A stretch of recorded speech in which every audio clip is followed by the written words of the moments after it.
Saya akan bagi dalam 2 bingkai. Jadi teman-teman silahkan memilih.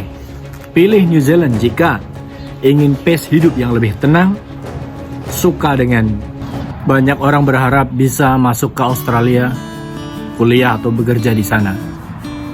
Tidak jarang orang menyepelekan Selandia Baru meskipun kedua negara ini berdekatan, kulturnya mirip, dan ya peluang untuk mendapatkan dolar itu sama-sama tingginya meskipun tidak setinggi dolar Australia, namun tetap dolar New Zealand juga menjanjikan ya teman-teman. Nah, saya ingin berbagi sedikit mengapa New Zealand ini seolah-olah terkesampingkan jika dibandingkan dengan tetangganya, jika dibandingkan dengan sepupunya yaitu Australia.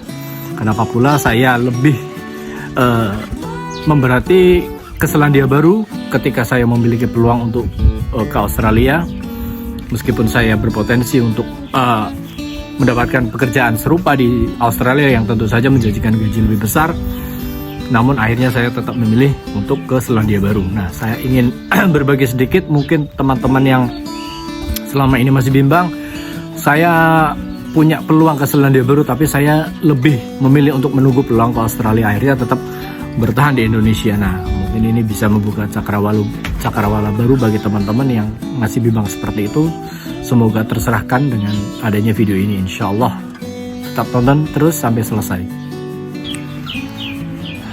Secara ekonomi Australia memang lebih unggul dari banyak sisi ya teman-teman. Banyak kota besar yang bisa kita singgahi untuk kemudian dijadikan tujuan mencari dolar. Brisbane, Sydney, Melbourne, Tasmania, Adelaide, Perth, Canberra, bahkan Darwin. Australia juga menjanjikan bahwa kita akan tetap terkoneksi dengan Indonesia karena banyaknya kantong-kantong diaspora Indonesia di negeri Kanguru. Kita bisa dengan mudah menemukan tempat ibadah yang berisi orang Indonesia, kampus yang ada mahasiswa Indonesianya, bahkan di kota terpencil sekalipun kita bisa dengan mudah mendapatkan atau menemui orang Indonesia. Australia juga lebih dikenal di dunia ya sebagai negara yang memiliki work-life balance yang stabil, tinggi, kemudian gaji yang tinggi, gaya hidup yang menjanjikan begitu. Namun kenapa New Zealand ini sebaiknya tetap menjadi opsi teman-teman? Kenapa saya juga tetap memilih New Zealand? Saya akan jelaskan sebentar lagi. Orang menganggap Australia adalah negara tujuan. Orang fokus ke bagaimana saya bisa ke Australia mendapatkan pekerjaan yang kemudian akan menjadi pundi-pundi saya mengeruk dolar, yang akan menjadi tempat saya bermata pencaharian untuk bisa saya menghidupi keluarga saya di Indonesia. Sementara yang luput dari pemikiran orang-orang adalah fokus kepada pintu masuknya. Nah, New Zealand ini adalah pintu masuk sebenarnya untuk kita keluar dari Indonesia. Sementara kita menunggu kesempatan untuk Australia bertahun-tahun bahkan tidak kunjung ada, sementara yang terbuka lebar yaitu New Zealand dengan AEWV-nya, seasonal visanya masih luput dari perhatian kita orang Indonesia. Nah, terutama ini working holiday Australia yang program 3 tahun ini mungkin menjanjikan bagi kalangan muda ya teman-teman. Namun tidak disadari bahwa persaingan di Australia itu sebenarnya sudah padat. Ketika kita mengharapkan bisa mendapatkan sponsorship setelah WHV kita selesai, namun ternyata tak kunjung, yang ada apa? Yang ada hanyalah kecewa. Kemudian kita dalam keadaan terburu-buru, tergopoh-gopoh memutuskan untuk melanjutkan kehidupan kita di Australia dengan visa studi, yang mana itu adalah tidak murah. Akhirnya apa teman-teman? Kita terpaksa menggali lubang tutup lubang. Aku kuliah, aku mau ambil course jurusan ini dengan harapan aku bisa menyambung hidupku di Australia. Akhirnya apa teman-teman? Ya udah kerja serabutan. Kerja misalnya Uber Eats atau apalah, cuci piring di restoran tanpa ada kejelasan bahwa kita akan mendapatkan sponsorship atau tidak, apalagi residensi. Nah, itu yang selama ini menjadi fokus utama teman-teman, tapi kemudian luput bahwa ada peluang yang lebih besar, peluang yang lebih terbuka, yaitu New Zealand. Kadang-kadang yang terpenting itu adalah bukan negara yang terbaik, negara yang menjadi opsi paling atas, ranking pertama di antara pilihan-pilihan lain.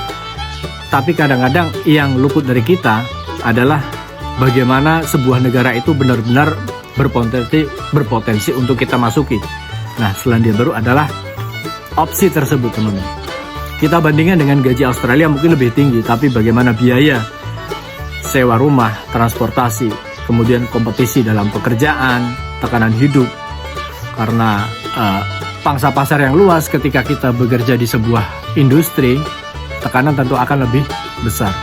Nah, itu seringkali tidak kita pikirkan, tidak kita jadikan pertimbangan ketika kita hendak bermigrasi ke negara lain. Nominal besar tidak berarti tabungan ikut besar. Kalau gaji naik 30%, tapi biaya hidup naik 40%, dari mana untungnya? Nah, New Zealand itu menawarkan kehidupan yang lebih sederhana, kota-kota yang lebih kecil. Kita mungkin belum pernah mendengar sebelumnya, apakah itu Hastings, apakah itu Hamilton, apakah itu Hawke's Bay, apakah itu Bay of Plenty. Namun di sana menjanjikan kehidupan yang stabil, ritme hidup yang tidak terburu-buru, work and life balance itu benar-benar ada di New Zealand. Kemudian komunitas yang tidak terlalu majemuk ya teman-teman. Kita bisa menemui banyak manusia di sini dari berbagai belahan dunia. Namun tetap saja New Zealand itu secara persentase lebih kecil dibandingkan Australia. Sehingga apa teman-teman? Kehidupan sehari-hari itu tidak seperti Australia yang terburu-buru dan macet di kota besar. Macet di New Zealand itu mungkin hanya bisa kita dapati di Auckland atau Wellington. Nah, apalagi untuk bicara work and life balance, alam itu dekat sekali dengan kita teman-teman. Saya ingat sebuah tulisan entah di mana di internet bilang New Zealand itu adalah negara sejauh kita memandang. Memang benar teman-teman. Landscape di sini itu begitu menakjubkan. Sejauh mata kita memandang itu adalah hamparan hijau, hamparan pegunungan, rerumputan yang mana selama ini hanya bisa kita lihat di internet, majalah, atau televisi. Tentu itu bukan tanpa konsekuensi ya teman-teman. Bisa saja New Zealand terasa sepi bagi sebagian orang, terutama bagi orang-orang yang selama ini tinggal di kota besar seperti Jakarta, Surabaya, Medan. Nah, demikian pula hiburan akan lebih sedikit. Salah satu culture shock yang saya alami di sini adalah ketika banyak sekali iklan di internet, di Facebook atau di TikTok itu ada konser yang akan digelar di Wellington atau di Auckland. Itu bukan band asli teman-teman, melainkan band cover. Jadi ketika GNR ataupun Bon Jovi hendak konser di Auckland, itu bukanlah band asli, melainkan band cover, dan itu sangat-sangat diminati di New Zealand. Nah, itulah contoh hiburan yang sedikit. Ini bisa dimaklumi karena populasi yang sedikit pula di New Zealand. Demikian pula pilihan kerja tentu tidak seluas Australia. Kita harus realistis dengan populasi penduduk cuma 5 juta dibandingkan Australia yang baru aja menyentuh angka 28 juta, tentu tidak bisa dibandingkan dalam urusan ketersediaan lapangan kerja. Alasan lain mengapa New Zealand saya pilih, mengapa New Zealand kemudian layak menjadi pilihan utama kawan-kawan dibandingkan Australia adalah karena banyak migran yang akhirnya berpikir mereka ingin menetap, mereka sudah lelah berpindah-pindah.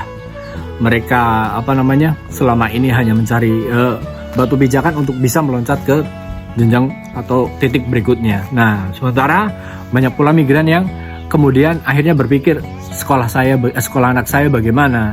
Kemudian apakah pasangan saya rela kemudian saya ajak berpindah-pindah negara, menantikan visa Australia untuk bisa residensi, memperpanjangnya setiap waktu, memperpanjang visa kerja setiap waktu yang belum tentu menjanjikan residensi, kemudian stabilitas sosial, ekonomi, pemasukan.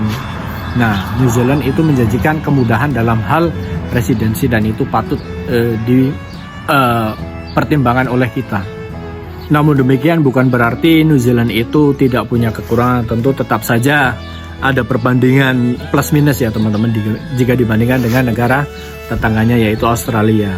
Memang kadang-kadang ya saya iri juga dengan ketersediaan peluang di Australia, apalagi dengan jarak yang lebih dekat dengan Indonesia ya. Saya pernah tinggal di sebuah kota yang memiliki penerbangan langsung dari sana ke Bali, dan itu hanya bisa ditempuh dalam 4 jam. Itu kan melegakan, terutama yang memiliki orang tua sudah sepuh, memiliki keluarga yang ingin selalu disambangi begitu. Apalagi barang-barang di sini juga jauh lebih mahal dibandingkan Australia. Demikian pula cuaca di New Zealand itu jelas lebih ekstrim, tidak menentu dibandingkan Australia yang lebih stabil. Apalagi teman-teman, pasar kerja yang lebih kecil. Nah itu, komunitas orang Indonesia yang tidak seluas Australia juga kadang-kadang menjadi nilai minus kenapa New Zealand kalah dibandingkan Australia. Lalu apa deduksi atau kesimpulan dari video ini? Terutama untuk teman-teman yang masih bingung mempertimbangkan ingin kemana, ingin ke Australia atau ingin ke New Zealand, saya akan bagi dalam 2 bingkai. Jadi teman-teman silahkan memilih. Pilih New Zealand jika ingin pace hidup yang lebih tenang, suka dengan kota kecil, kota yang tidak terlalu ramai, tidak terlalu padat, fokus pada keluarga. Bingkai kedua adalah pilih Australia jika kawan-kawan mengejar income yang tinggi, ingin pasar kerja yang lebih luas dan lebih besar, menyukai keramaian, menyukai hingar-bingar kota besar, dan nyaman dengan kompetisi yang ketat dan tinggi. Pada akhirnya, migrasi bukanlah soal negara mana yang terbaik, tapi negara mana yang paling cocok dengan kondisi, mental, dan tujuan hidup kita. Saya memilih Selandia Baru bukan karena sempurna, saya memilih Selandia Baru karena pada titik hidup saya saat ini yang paling masuk akal. Nah teman-teman punya pertimbangan tersendiri tentu saja, punya sudut pandang yang kemudian akan menjadikan dikerucutkan menjadi kesimpulan mana negara yang paling cocok untuk teman-teman jadikan tujuan begitu. Jadi tetap semangat, insya Allah kita bertemu di Selandia Baru. Atau teman-teman yang tetap cenderung ke Australia, silahkan putuskan. Selamat sampai negara tujuan, bisa mencapai apa yang teman-teman selama ini kejar, selama ini cari, insya Allah. Terima kasih sudah menonton video saya. Kita akan jumpa di video-video selanjutnya. Saya bin Mas'ud. Assalamualaikum warahmatullahi wabarakatuh.